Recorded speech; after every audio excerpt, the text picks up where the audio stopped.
presented by Caltech.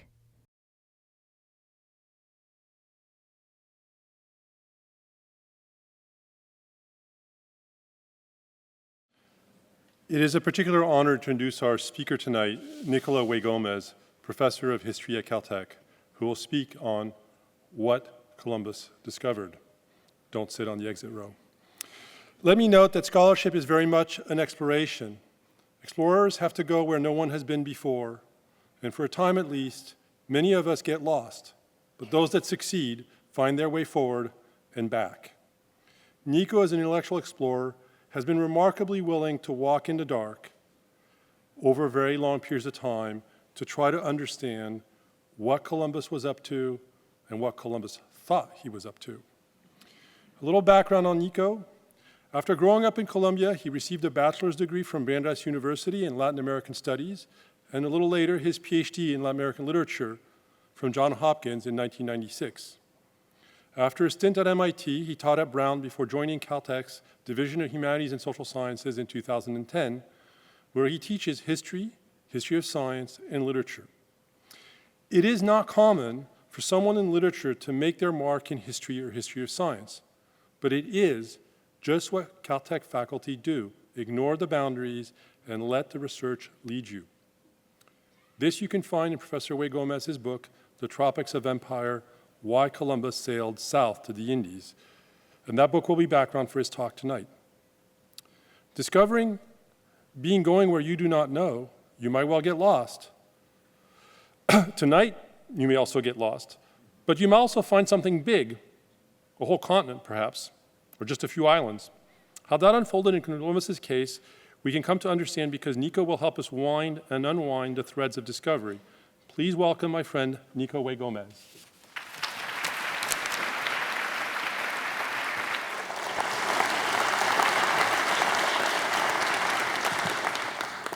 Thank you, Jean-Laurent, for that very generous introduction. Thank you all for being here tonight. I'm particularly excited to be here tonight. It's such a great thing to work at a place like Caltech. For somebody who lives in the 15th century in particular, it's really amazing to be in a place where exploration, discovery are really at every corner of this institute. So I'm really happy to be here. I'm particularly grateful to the staff of Caltech that makes these events possible. Well, how to start? A couple of years ago, I had an amazing conversation with 7th and 8th graders at 8 o'clock in the morning. A skeptical crowd. If you think that sitting here in front of all of you is scary, that is pretty scary. But it was one of the most amazing conversations I have had. We talked about a whole range of things, from did Columbus know where he was going? What was he going to do once he got there? Did he prove that the world was round? Did people believe that the world was flat in his own time? We even talk about the annotations that Columbus left on the many books that he annotated, including his recipes for parsley and his ideas about hygiene. I will not tell you about that right now. So, in 1493, when Columbus returned to Europe, he was a victorious hero. He had discovered land across the Atlantic where nobody believed that he would. And not only was it land, it was inhabited land, land inhabited by people that he called Indians. When he returned to Europe, his idea that he had arrived in India was immediately questioned. It was questioned by one of the earliest chroniclers of the time, Peter Martyr, who wrote on the heels of the discovery. Peter Martyr believed that Columbus had not crossed the Atlantic all the way to India. He believed that he had reached an island somewhere in the middle of the Atlantic by the name of Antillia, a legendary island in medieval geography. Ever since, there has been doubt about what Columbus believed or did not believe. For 500 years, lots of ink has been spilled about what he thought he was about to do. I'm going to try to speak a little bit to the myths and fictions about Columbus, and perhaps try to give you as much of a coherent picture as I have managed to put together over the course of a couple of decades. Now, this is what Google would have opened to in 1492. It's a very famous globe, perhaps the oldest surviving globe today. It is in the town of Nuremberg. It was constructed by a man whose name was Martin Beheim. He was a bit of a rogue. He was the son of a patrician family in Nuremberg, and they kind of got rid of him. They didn't want to stick around him very much, so they sent him off to learn about dyes with merchants who knew about dyeing clothes.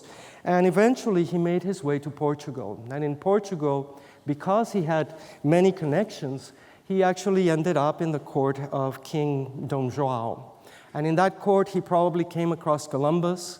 At some point, Martin Beheim also traveled to Equatorial Guinea, and he managed to get back to Nuremberg with a map that was the basis for this famous globe. And the reason why I'm presenting it to you is because we often associate it with the ideas that Columbus himself may have had about the shape of the world before he made his momentous discovery.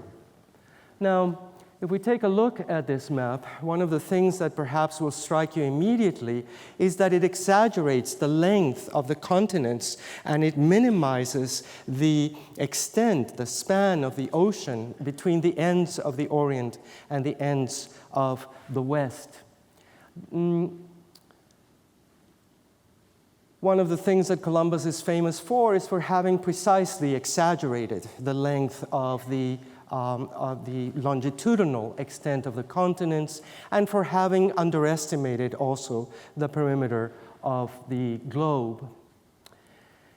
I want to speak a little bit to the question of what India was and why Columbus believed that he could reach India in 1492. Here we have a reconstruction, actually, of a globe that was presumably constructed by a very famous Greek thinker by the name of Eratosthenes.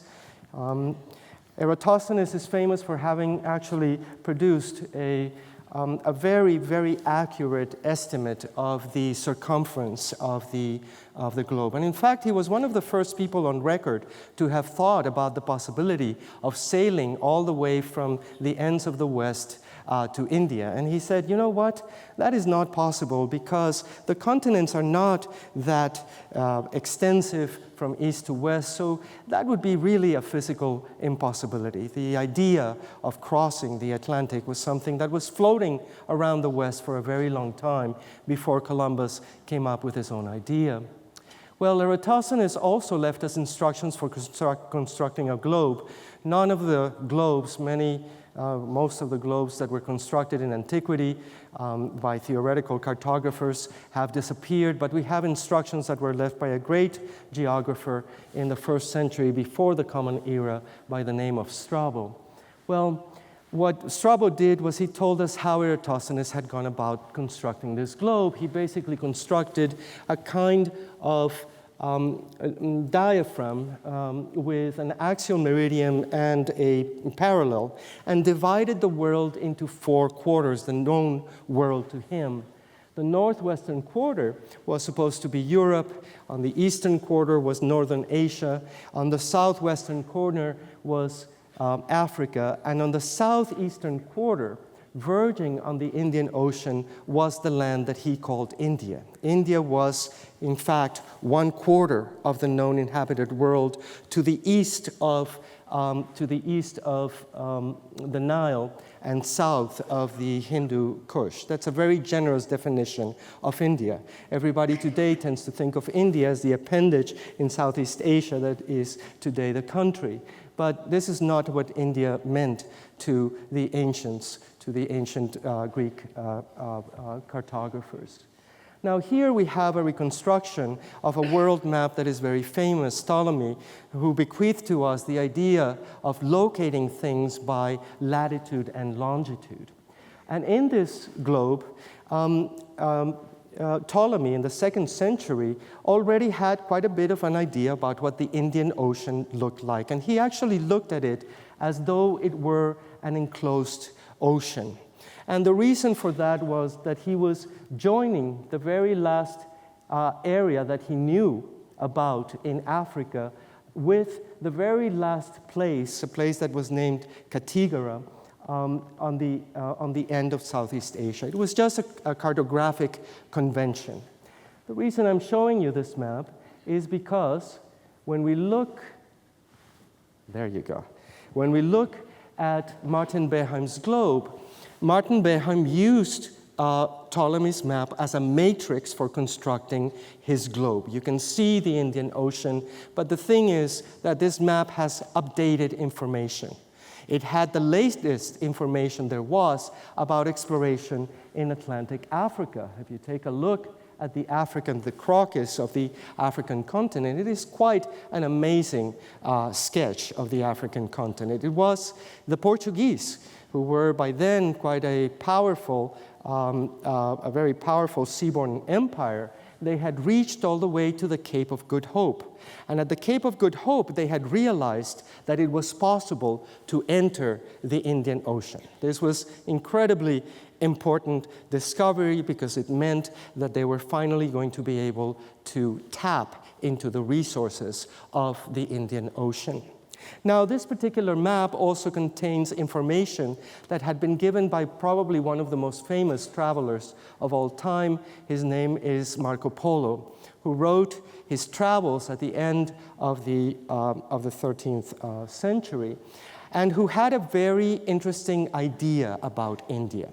His idea about India was that it extended all the way from an island that he identified as Japan to a place that he knew as Mangi, which would correspond to today's southern China, around the Malaysian peninsula, and including islands like Sumatra and Java, into the Indian Ocean, along the Arabian Peninsula, and all the way to two islands that he identified as Madagascar and Zanzibar. And we might ask ourselves, well, why is this India? Well, there is a very simple explanation. For thousands of years, there had been a maritime trade that went all the way from Africa, perhaps as far as Japan. It was the maritime highway. It was the highway of the ocean, and it had been operating for a very long time. Some people call it the maritime Silk Road. And this is what Marco Polo was referring to, and it was a maritime India that Columbus was thinking about when he thought about crossing the Atlantic. It was an expanse that was essentially focused, centered on this great tropical accident that was the Indian Ocean, but that extended all the way from Africa to an island that people knew to be Japan, but that maps tended to misplace as being on the Tropic of Cancer. In fact, India was a huge, complex tropical accident in the eyes of Europeans who set their eyes on the Far East. So much for the question about India. I would like to perhaps run very quickly through Columbus's 4 voyages just to give you a sense of where he went and where he thought that he was on each of his voyages. In 1492, Columbus actually dropped from the port of Palos in Spain to the latitude of the Canaries. He understood that out of the Canaries there were these winds, these trade winds that were coming. They were turning eastward and southward along the latitudes of Portugal. They were turning south, and then they were coming right back at the ocean, heading to the southwest out of the Canaries. So he understood that if he had a chance to cross the Atlantic, he was going to have to take those winds out. He tried to follow a more or less stable latitude across the Atlantic, although it is clear that he dropped a few degrees These routes were actually reconstructed by a great nautical, perhaps Columbus's greatest nautical biographer, the author of The Admiral of the Ocean Sea, Samuel Eliot Morison. And the thing about this voyage is that once he hit the Bahamas, instead of continuing to travel to the west, he began to, if you will, to head in various directions, generally to the south, to the southwest, to the south, to the southeast. He went all the way from the Bahamas to the northeastern coast of Cuba, and from there to the island of Hispaniola. By his account, if we take into account Martin Beheim's idea as being Columbus's same idea, our friend Columbus would have landed somewhere in this area in southern China, somewhere in the Sea of China, and he would have hit the coast of Cuba right here, and from there he would have made his way to an island that he identified as Cipango, the island of Hispaniola. Now, on his second voyage, if we take a look at this particular map, Columbus was urged by the king and queen to start on his voyage very quickly because they feared that Portugal was going to start elbowing its way into the Atlantic, and they did not want Portugal to win the race. So they said, hurry, hurry, Columbus, we want you to go out because we believe that there might be a continent in the part of the sun, meaning in the direction of the south. And I will try to explain a little bit what the implications of this are. By Columbus's reckoning, when he explored the underbelly of Cuba, I'm having trouble with this pointer, when he was exploring the underbelly of Cuba, he believed that he was essentially in Upper India. If you see on this map the name India, Upper India is the name that Marco Polo gave essentially to the southern part of India, which was related to this maritime trade very directly, at least in the eyes of Marco Polo, and according to the information that Columbus might have had. By the time that he reached the Bay of Cortez in western Cuba, Columbus stopped the boats cold, and he told his sailors that they had to sign these documents. And the documents that they had to sign was they were going to swear that they had traveled more than 300 leagues along the continent, along the Asian continent, and that they declared that this was a mainland. And by God, if they were ever to change their mind, their throats would have been cut out. Nice guy. All right, so here we have a route of the Third Voyage. I'm showing you a route that was also reconstructed by Samuel Eliot Morison. And here, what we have is a very interesting dip in the direction of the equator. Columbus had received a letter by one of the cosmographers, the geographers who were in the service of Ferdinand and Isabel. His name was James Ferrer, or Jaume Ferrer.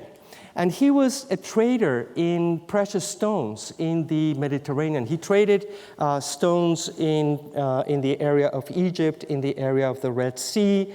And one of the things that he told Columbus was, you know, you're having trouble finding the gold that you so much promised us. But I'm telling you, I have been in the trade for many, many years. And one of the things that I have known and have been told always is that all the precious things, precious stones, gold, and spices, they all come from the latitudes where you can find darker-skinned people. Unless you travel in that direction, you will fail to find such things. So Columbus decided, of course, that he was going to dip in the direction of the equator. He hit the Cape Verde Islands, which he said, oh my God, they are not that green, they really are desertic. I don't know why they call them green. And he continued going south until he hit a latitude of about 9 degrees. By his reckoning, it was about 5 degrees. And he got very scared because at that point he began to realize that he was going to lose sight of the North Star and that he was beginning to see stars that he had never seen or had never paid attention to, even though he had been in Equatorial Guinea before. By his reckoning, he had landed on a place that was somewhere to the southwest of the area that he had explored on his first 2 voyages. And one of the great intuitions that Columbus had at that point was that he had discovered a continent. And this is something that we often do not remember about him. He was a great naturalist. He may not have been a trained schoolman, but he had great intuitions, and he listened. He paid attention to the elements, to the currents, to the smell of the air, to what happened around him. And one of the great intuitions that he had when he saw the great fresh water issuing from the Orinoco River was that it could only come from a continental land, a land that was unknown to everyone in his own part of the world before. A great intuition. Now, by the Fourth Voyage, Columbus had fallen in disfavor with the king and queen. Not only had he failed to produce the vast riches that he was promising, gold, spices, and possibly slaves, he had basically made a mess of things on the island of Hispaniola. He was a terrible administrator. He was resented by everybody. He had the habit of punishing people quite fiercely, cropping of noses, cropping of ears, etc. You get the picture. And so he was called back to Spain. He was stripped of his titles as governor and viceroy of the ocean of the Indies. And at that point, the king and queen, I think, were very happy to get rid of him, and they said, "Bye-bye, Columbus. Do not go back to Hispaniola. You are forbidden from stopping on the island of Hispaniola, but just continue to the west. And should you come across the Portuguese who have now reached Calicut, please say hello for us." So the idea was probably that Columbus was going to conduct the first circumnavigation of the globe. Lo and behold, he went all the way from Cuba, ended up in Honduras, and he did a kind of survey of Central America all the way to the area between Panama and Colombia today. And one of the great surprises of his life was that between the continent that he had discovered and the Asian mainland, which was Cuba, there was no way into the Indian Ocean. By his account, if he had crossed the peninsula of Malaysia, he would have in 10 days arrived at the Ganges River. So he had an idea that the world was much smaller than it really was. He got that really, really wrong. And so we can safely say that he certainly insisted until the end of his life that he had reached India. Perhaps it was on the Fourth Voyage that he realized that this was a mistake and that this might not be at all the land that he had expected, but he decided to continue perpetuating the fiction that this was indeed India. One of the reasons for doing that perhaps was that he had promised to find mainland and islands, and that he had called this India, and he understood that by not delivering on his promise, he was probably going to lose the privileges that he was promised by Ferdinand and Isabel. So much for the question about India. Here I have depiction of a map of the routes of the 4 voyages. And one of the things that I would like you to pay close attention to is the fact that Columbus, of course, navigated from east to west. This is what brought him fame. He understood that he was going to be famous for having reached the east by way of the west. But one of the things that we fail to notice so often is that, in fact, Columbus dropped in latitude quite significantly. And it was not by accident that he did so. Initially, of course, there were those trade winds that took him out of the Canaries. But this was part of a larger quest. He wanted to go deeper and deeper into those latitudes. This is part of a larger history that has to do with Europe's gradual, slow, problematic awakening to a vast world that it was beginning to discover in the global south, we might say. I will leave that here for a moment and would like to address other issues about Columbus that I think still are in question today. One, of course, of the myths about Columbus is that he was this forward-looking Renaissance man who understood that the world was round, while his contemporaries in Europe didn't know a thing and believed that the world was flat. Well, that is not at all the case, and I would like to try to explain why. This was a very exciting moment in the history of discovery. Columbus's idea that he was going to cross the Atlantic spurred a very interesting debate. And it is a debate that has some resonances. It bears some resonances with our own quest to find habitats where we might find life.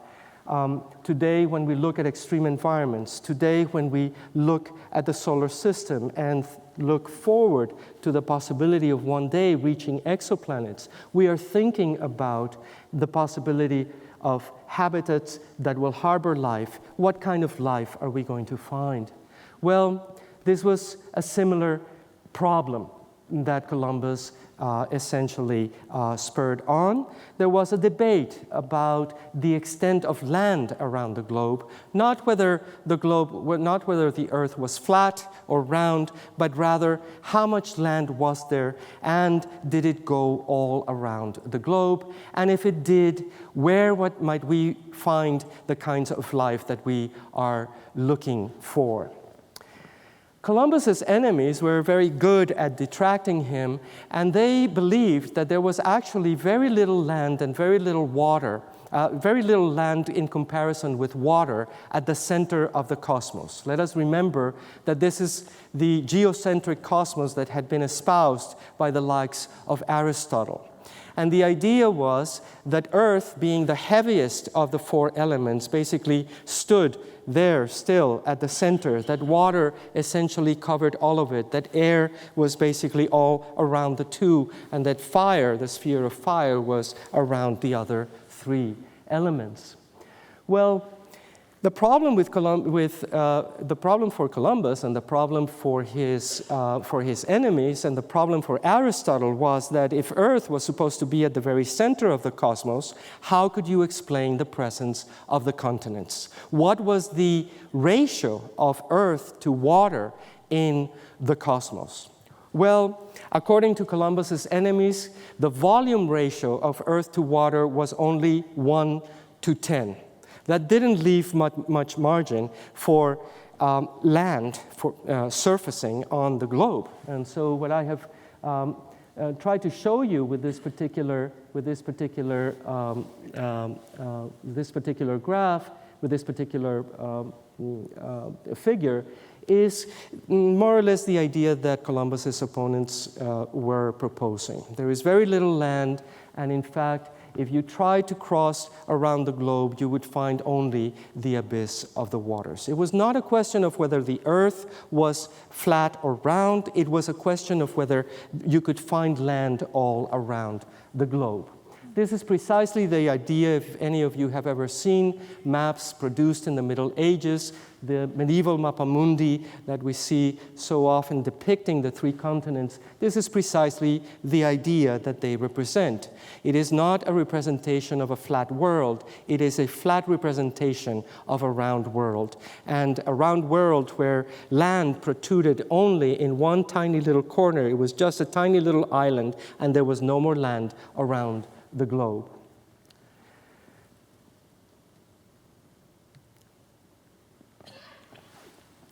Columbus, on the other hand, sustained that there was much more land than water in the cosmos. And he actually cited a biblical authority, a prophet by the name of Esdras, in order to support his point. And what he said was that the proportion of earth to water was about 6-1, which is actually a magical number, the number 7, which has all kinds of resonances through Genesis. And well, that really gave you the idea that it was possible to find a lot of land around the globe. Ever since at least the 3rd century before the Common Era, a Greek cartographer by the name of Crates of Malos had produced a model of the globe that showed this quite graphically. The globe, of course, has not survived, but his idea was that the three continents occupied a tiny little corner in the northern hemisphere, but that there were land masses outside of those three continents, and that there was a kind of balance between those continents such that you had antipodes living on the other side of the globe. Earth and water, according to this model, were concentric, and there was enough land that you could skip your way around the globe. It was possible, in theory, to find land, hopefully inhabited land. Here is another model that was produced by Macrobius sometime in the early 5th century. Another map that famously shows this continental landmass, this antipodal landmass, somewhere in the southern hemisphere. This open geographical model is precisely what we see in Ptolemy's famous world map. If you take a look at the land that extends all the way from Africa and that is open towards the southern hemisphere, what you see is precisely a reproduction of Crates' famous model.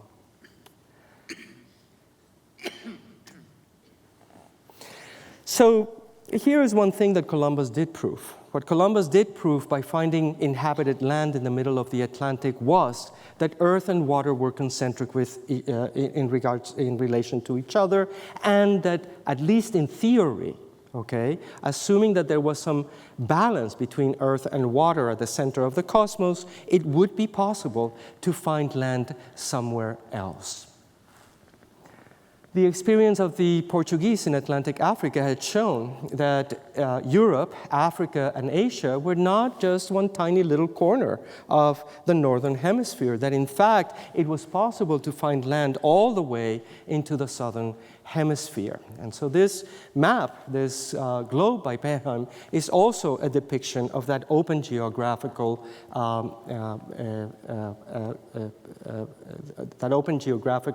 globe that the ancients had imagined. So we have talked now about the question of the extent of land around the globe. It was not a matter of whether the earth was flat or not. It was a matter of the amount of land and the distribution of the lands around the globe. And Columbus kind of won on that matter. There was another part of this debate which was spurred on by Columbus, and it had to do with the question of the distribution of life around the globe. There was a model that had circulated all the way since antiquity. It was a model that was called the theory of the 5 zones. And I'm giving you an example here from one of Columbus's favorite books. It was a book by a cardinal from the 15th century whose name was Pierre d'Ailly. And Pierre d'Ailly had actually produced a series of treatises, of geographical treatises that Columbus annotated very, very, very carefully. According to the theory of the five zones, what we see here is a depiction of the globe, a division of the globe in relationship to the heavens. And this division was made in connection with the orbit of the sun along the ecliptic, the yearly orbit of the sun along the inclined ecliptic. The Tropic of Capricorn, the Tropic of Cancer and the Tropic of Capricorn essentially showed you, or they essentially show the limits, the northern and southern limits of the sun's trajectory over the course of the year. The Arctic and Antarctic circle essentially they mark the declination, the corresponding declination of the zodiacal pole. According to this theory, the area that extended beyond the two Arctic regions was extremely cold, and because of the absence of solar heat, it was probably uninhabitable.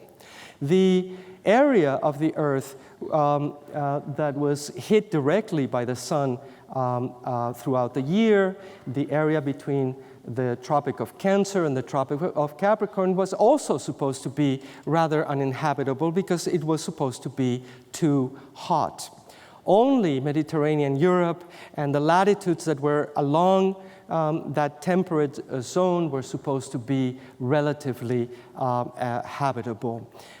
This model was an incredibly important model. It was wielded by Columbus's opponents clearly because he was explaining to them that what he wanted to do was to cross the Atlantic and to find his way into that tropical expanse that was known as India. And so Columbus's opponents, who were essentially turning down a proposal, cited this idea to Columbus, and they said, you know, the continents do not really reach all the way down into the southern hemisphere. They occupy only a tiny little quarter, and you're not going to find very much life in that direction.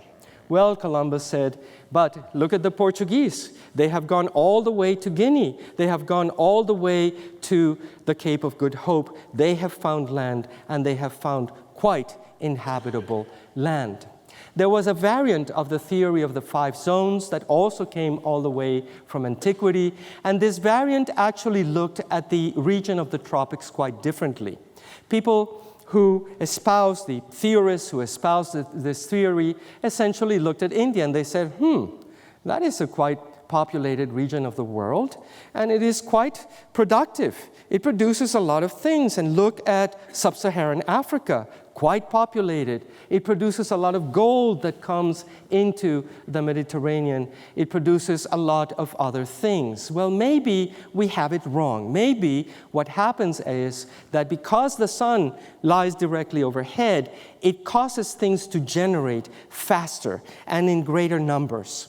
Maybe this is an incredibly hyper-productive and biodiverse region of the globe. Well, for many years, proponents of this theory lost time trying to persuade their contemporaries that this was the case. One of Columbus's counterparts, by the name of Prince Henry, known as Henry the Navigator, who was a scholar prince who lived at the beginning of the 15th century, he had lost years of his life trying to persuade people in Portugal that it was possible to move beyond the boundaries of the Canaries and the corresponding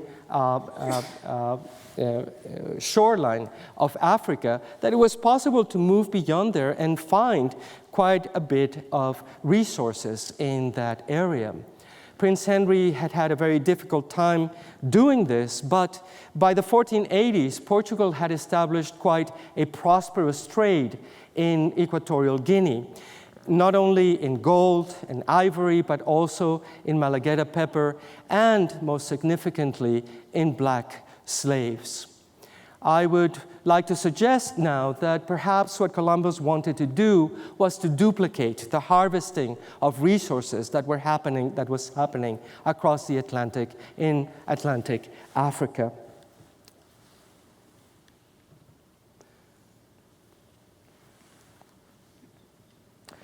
Columbus had it right.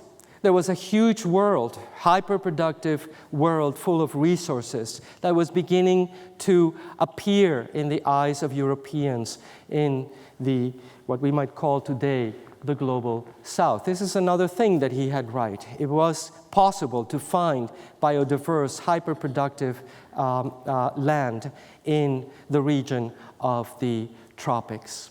The problem is, of course, he did not find those resources as quickly as he wanted.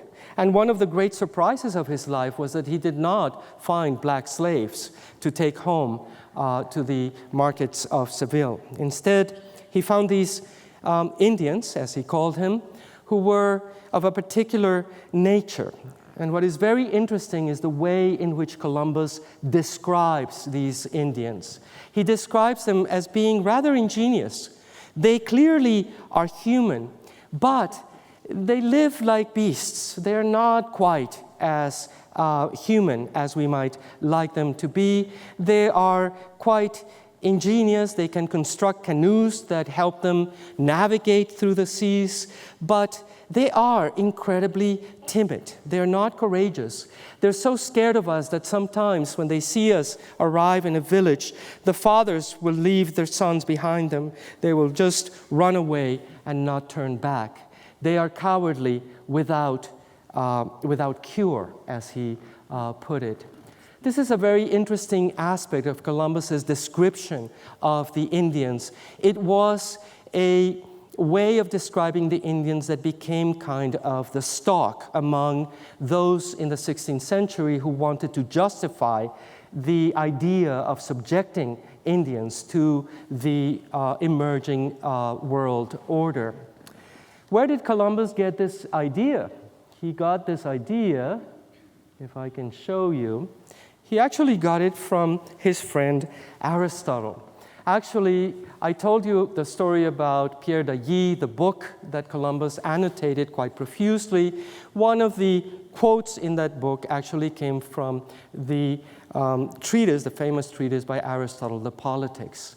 And one of the things that Aristotle had said about the peoples that surrounded the Greeks was the following. He said that people in the far north, in cold places, well, they were quite courageous, vital people who could fight a lot. But the problem is that they were kind of stupid, not very intelligent whatsoever. And so they kept defending their liberty all the time. And the people that lived in Asia, meaning in warmer places, well, they were astute. There were people who could think up good ideas, but unfortunately, they were not very spirited. They were cowardly. They were not very vital. Now, why am I pointing you to this geopolitics? Because it is an enduring geopolitics, and because in the tradition that saw the discovery of the Americas, it was an idea that went all the way back and that implicated not only philosophy but even medical thinking. If you think about the humoral theory, the idea that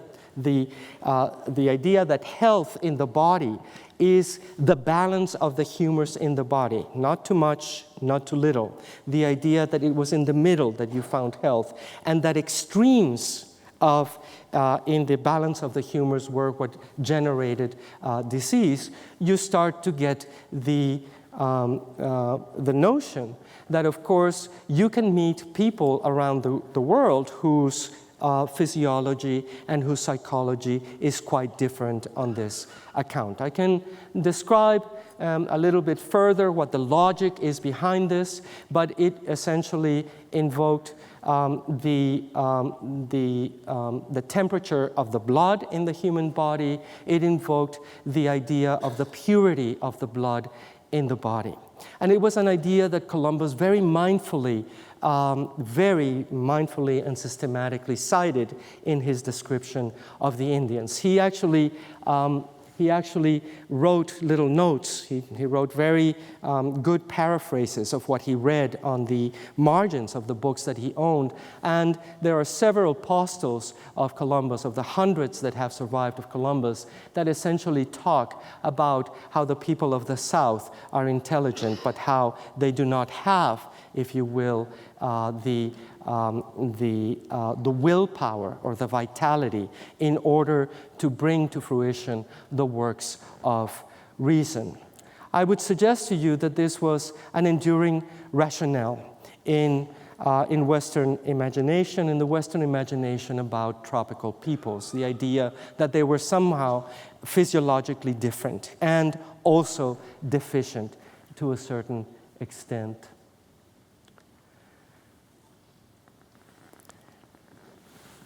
What I have tried to show to you with this presentation is the importance of latitude, of the concept of latitude in Columbus's travels. The idea that not only did he travel to the west, that he also was pushing downward into the lower latitudes of the globe in search of those natural and human resources that were believed by Europeans to be in great abundance in the tropics.